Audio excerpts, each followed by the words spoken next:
네, 이어서 인체에서는 산염기 조절을 어떤 과정을 통해서 하는지에 대해서 좀 살펴보고자 합니다. 첫 번째로 호흡 보상에 대한 내용인데요. 이 호흡 보상의 경우에는 그 질량작용 법칙이라고 하는 것에 의해서 산염기 조절을 하고 있습니다.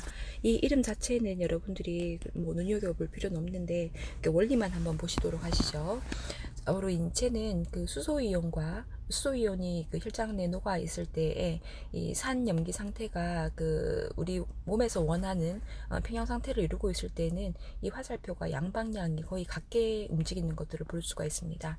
하지만 우리 몸에서 수소이온이 추가가 되게 되면 이 산증이 되겠죠, 그죠? 이 산증이 되게 되면 몸을 그 조금 비교적 염기화 시켜서 이 평형 상태로 가도록 하고자 하는 방향으로 움직이게 됩니다. 따라서 수소이온, 이렇게 유리되어 있던 수소이온이 다른 물질과 결합을 할 수 있는 형태로 이제 이동을 하게 되겠죠. 반대로 수소이온이 적어지게 되면 몸이 그 알칼리증으로 가는 것들을 볼 수가 있습니다. 그러면 어떻게 해야 되겠어요?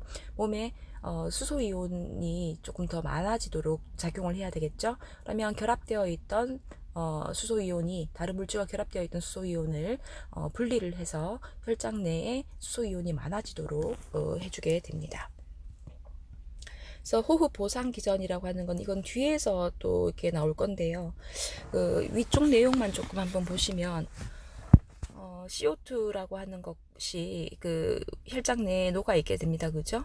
그 녹아 있게 되고 얘들이 이제 호흡을 통해서 이제 제거가 되게 되는데 이 CO2라고 하는 것이 물과 결합을 하게 되면 탄산이 만들어지게 되고요. 이 탄산은 다시 어때요? 수소와 그다음에 중탄산염으로 분리되는 과정들을 거치는 것을 볼 수 있습니다. 이 상태는 앞서서 봤었던 평형 상태라고 보실 수 있습니다. 화살표가 같죠.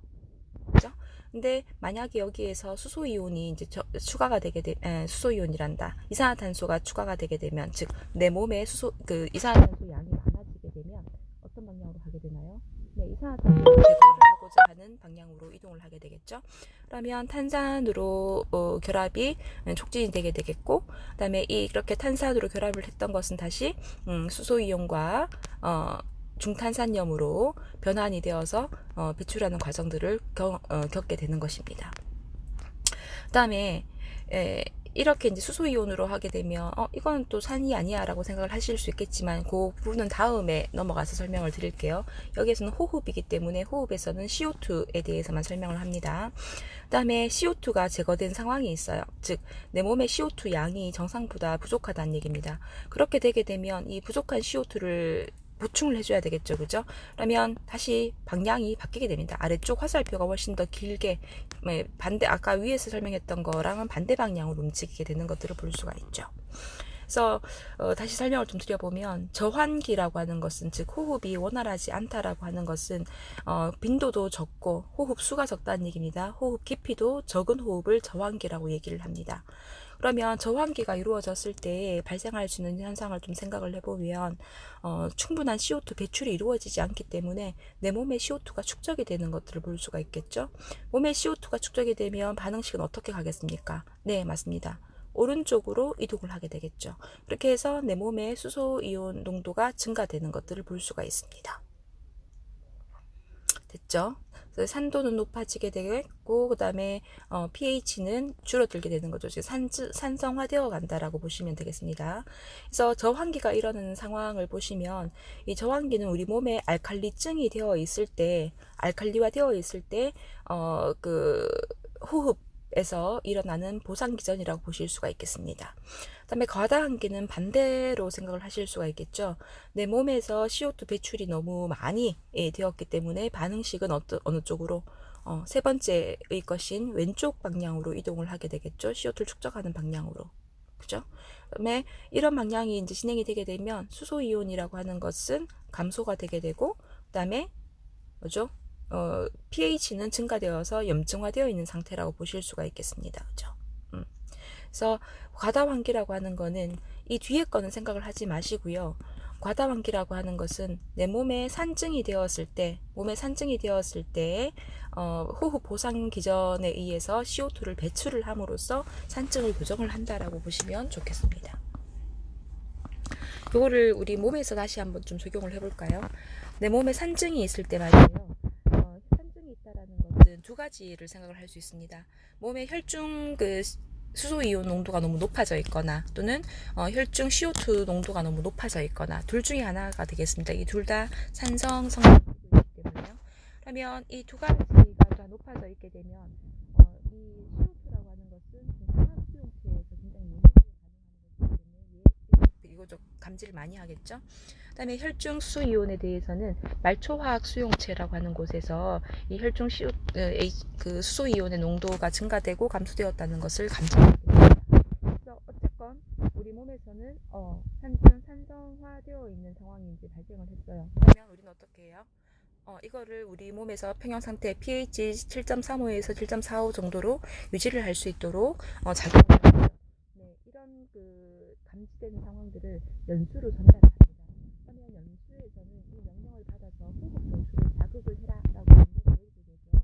그러면 호흡 근육을 수축을 하고 연수를 조금 더 잘 쉬어서 환기를 시킬 수 있도록 유도를 한 다음에 CO2를 제거를 하게 되고 이 CO2를 제거가 되고 난 다음에는 산증을 보정을 하는 것을 볼 수가 있습니다. 아래쪽에서 보시는 것처럼 호흡 보상이라고 하는 것은 폐를 통해서 이루어지기 때문에 폐 자체에서 문제가 발생을 해서 산증이나 알칼리증이 생긴 경우에는 호흡 보상으로는 교정이 되지 않습니다.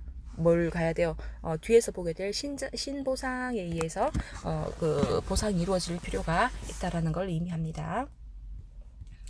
그 다음에 알칼리증에 대한 보상, 여기에서는 산증이라고 얘기를 했었는데요. 알칼리증은 반대의 개념으로 가면 되겠죠. 이런 말초화학 수용체나 중초화학 수용체에서 혈중 수소이온의 감소 또는 혈중 이산화탄소의 감소가 이제 확인이 되게 되면 연수에서는 호흡 중추를 억제를 하게 되죠. 억제해서 호흡 근육 수축을 억제를 하게 되고 호흡을 조금 더 적게 해라 라고 얘기를 하게 되는 겁니다. 그러면 내 몸에 있던 CO2는 축적이 되게 되겠고 이거에 따라서 알칼리증이 이제 보정이 되는 것들을 볼 수가 있겠습니다. 다음으로 이제 앞서서는 호흡 보상을 봤었고요. 그러면 신장을 통한 산염기 조절은 어떤 식으로 이루어지는가 한번 보실게요. 신장에서는 어떻게 산염기를 조절을 하냐면 수소이온을 분비하고 또는 분비를 억제하고, 그죠? 그다음에 중탄산염을 재흡수하거나 또는 재흡수를 억제하거나, 산증이 있는 경우에는 얘들을 배출을 시키겠죠. 얘는 재흡수를 촉진을 시키겠죠. 알칼리증이 있는 경우에는 얘들 분비를 억제시키고, 즉 배출을 억제시키고, 그죠? 그다음에 중탄산염의 재흡수는 억제시키겠죠. 얘들은 배출을 억제시키고, 즉 재흡수를 억제를 시킨다는 얘기입니다. 수소이온은 어떻게 하죠? 잡고 있어야 되니까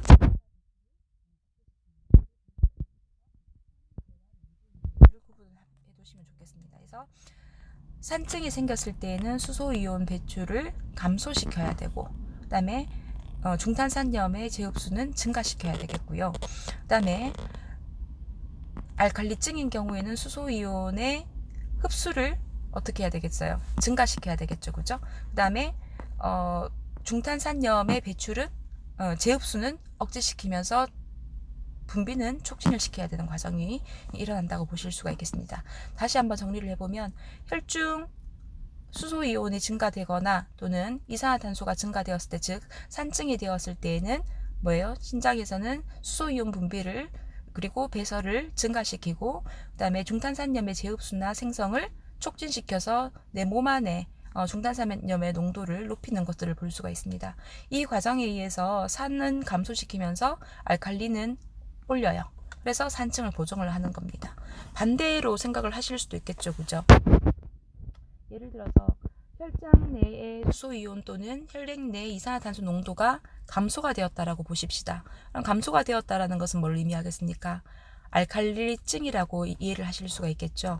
그러면 알칼리증인 경우에는 수소이온을 분비를 어떻게 해야 되겠습니까? 억제를 시켜야 되겠죠. 그래서 배설도 억제시켜야 되는 걸 볼 수가 있습니다. 그러면 내 몸 안에 있는 혈장 내의 수소이온 농도는 증가가 되겠습니까? 네. 그 다음에 같은 기전으로 중탄산염의 재흡수는 억제시키고 배설을 촉진시켜야 되겠죠. 그죠? 그 다음에 이거에 따라서 생성도 억제를 시켜야 되겠죠. 알칼리증인 경우에는. 그렇게 되면 내 몸 안에 있는 중탄산염의 농도는 감소시키면서 어때요? 알칼리증을 보상하는 게 그렇죠. 보정을 하는 결과를 얻게 될 수 있다라는 겁니다. 그래서 신장 보상에서 그러면 중탄산염은 어떤 기전에 의해서 재흡수가 되는가를 한번 보도록 하실게요. 어제도 사실은 이게 안 넘어가서 지금 제가 재촬영을 하는 거거든요. 애니메이션을 잘못 설정했나 봐요.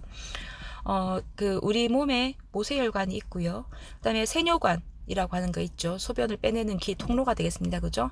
그 통로 앞에는 이 모세혈관과 세뇨관 내강 사이에는 상피세포라고 하는 것이 항상 존재를 하고 있습니다. 수업 시간에도 제가 설명을 드렸었지만 항상 기준점을 잡자라고 말씀을 드렸어요.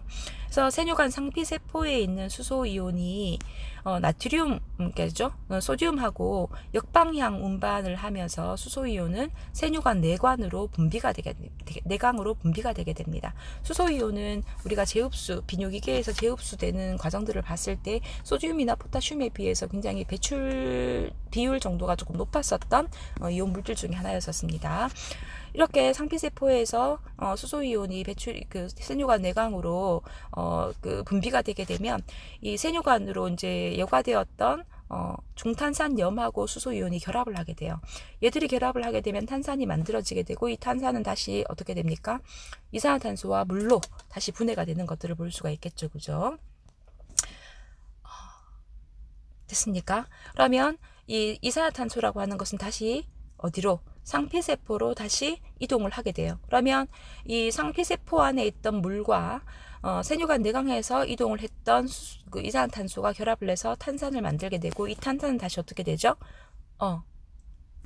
수소이온과 중탄산염으로 다시 분해가 되게 됩니다.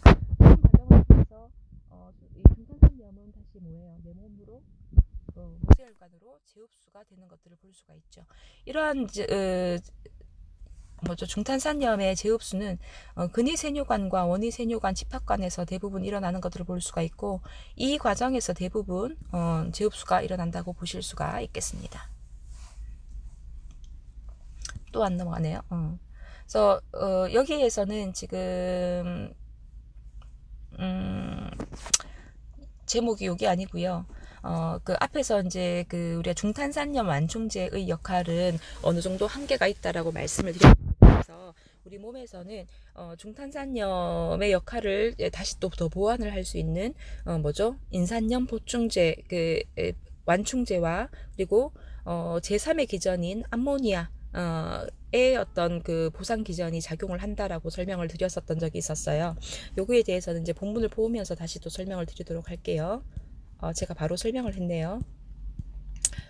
그래서 지금 먼저 소변 완충제 굉장히 중요한 유리너리 버퍼로 작용을 하고 있는 인산염이 어떤 과정을 통해서 작용을 하는가를 조금 살펴보면 여기에서 기준점을 먼저 잡아야 된다고 말씀을 드렸습니다.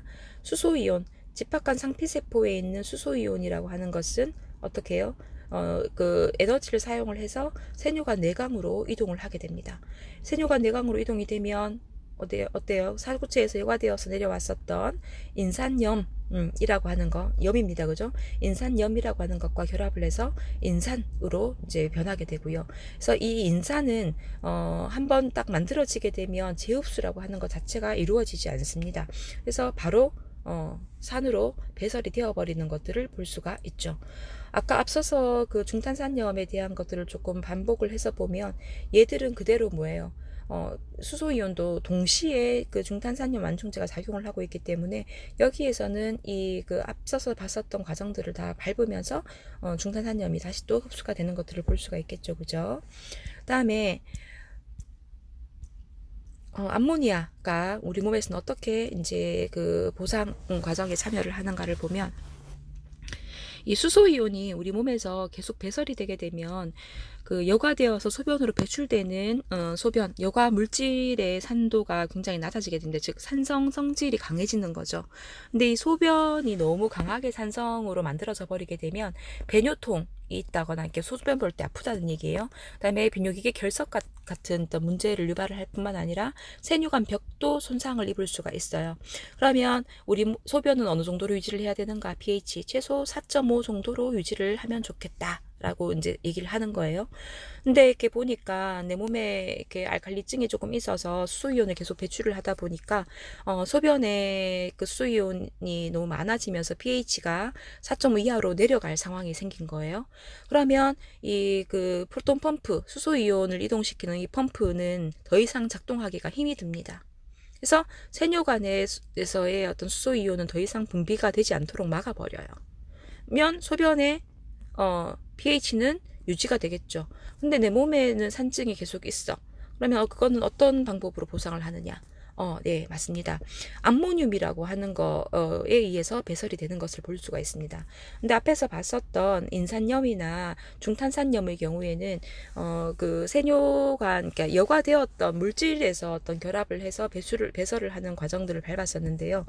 이 암모니움이라고 하는 것 자체는 그 단백질이 분해되는 게 글루타민이라고 하는 것이 분해되는 과정에서 암모니아와 중탄산염을 만들어내게 되고요. 이 암모니아는 만들어진 것들이 상피세포에서 세뇨관 내강으로 다시 이동을 하게 됩니다. 그래서 이 이동된 암모늄이라고 하는 것은 여과되어져서 내려오던 또는 뭐죠? 그 상피세포에서 넘어왔던 수소이온하고 결합을 하면서 암모니아로 결합을 하게 되고 이 만들어진 암모니아는 다시 어때요? 소변으로 배설하는 과정을 거치게 되는 거죠. 그래서 암모니아 배설이라고 하는 것은 이렇게 글루타민에 의해서 이제 암모니아가 만들어져 가지고 이렇게 배설이 되는 것이기 때문에 제3의 기전이라고 이제 얘기를 할 수 있겠고요. 특히 이런 것들은 이제 심한 산증이 있을 경우에 작용을 해서 소변을 통해서 배출을 하는 것들을 볼 수가 있겠습니다.